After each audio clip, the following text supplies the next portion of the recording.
Asana has finally released formulas as a custom field option within all of our Asana instances. And I'm really excited to show you what that looks like. Now, there's one thing that I don't love about it. As far as we know, this is the first version of it that they're putting out. There are plans to iterate on this and improve it. Right now, the functionality is very basic. I think what a lot of us were expecting were, a more Airtable or Excel type formula where you can typically, use real formulas and plug in like an equal sign and then, have different sums come up. But that is not the case here. I'm going to show you what it looks like and just let you know what we should, be looking out for. So the way that it works is we go to our customize section. We're going to add this field.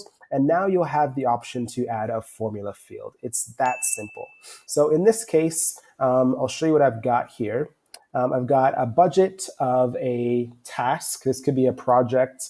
I'm not going to get super detailed in this. And then we have an hourly rate. So this could be by team member or task type that you're charging out at from your customers. And then we have some estimated hours. You'll notice I'm using estimated hours, and I'll show you why in a minute here.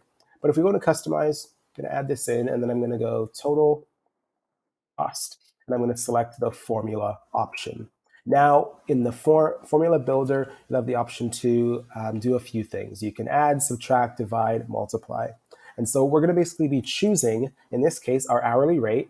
We're going to multiply it by our estimated hours, right? I'm going to add this field here. So what it's going to do now is by row, it's going to then calculate what that cost is, right? And so that's a really great feature. We love the direction it's going in, right? Because before we only had the sum, we had the average, and it wasn't super helpful for us. So now we can see at a glance what's going on. So similar to the new roll-up option you see in the portfolio, you can't change this, which is totally fine because those are not the variables we need to change. But if we need to adjust the budget so that we can the budgeted hours in this case, so that we can use up our full budget, right? Maybe we want to just make changes as we go. We know we can maybe change our costs and we can bring in another consultant, and there we go. Just like that, we're over budget. All right, so it updates really dynamically, so you can see it. What I don't love about it is that obviously, like if in this case we are over budget,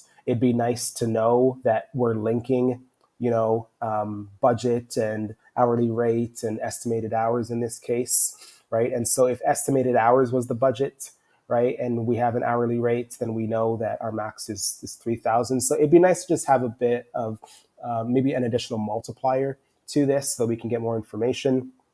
And maybe this, is highlighted in red if we're over budget or green if we're under budget. Now, I'll show you the part that I don't like about this. Now, I'm going to keep our total costs there, but with the hourly rate, instead of estimated hours, I'm going to remove this from the project because we're not using estimated hours anymore. We are using estimated time because Asana wants us to track our work using estimated time and the actual time. So estimated time in this case, I'm going to put in some parameters here. There we go. We got 20 hours there. We got 30 hours there.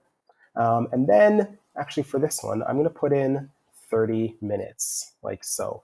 Now, in this field, I'm going to go and I'm going to edit this field and I'm going to say hourly rate by estimated time. And as you can see, the time is calculated in hours, which is what we expect, right? So we go over here and now it's going to add everything up. So we've got our budget here of $100 an hour versus our 2.5 hours that we've estimated. And as we can see, it has provided us with a number that obviously doesn't make sense, right? It's $100 an hour by 2.5 hours. So our total cost in this case should be $250, right? And so the same thing is true for down here, right? We have an estimated time of 30 minutes, right, by our hourly rate of $80. So it should be $40 we see over here. But what it's done is it's taken this 30 minutes and it now thinks that it's 30 hours. So it's given us 80 times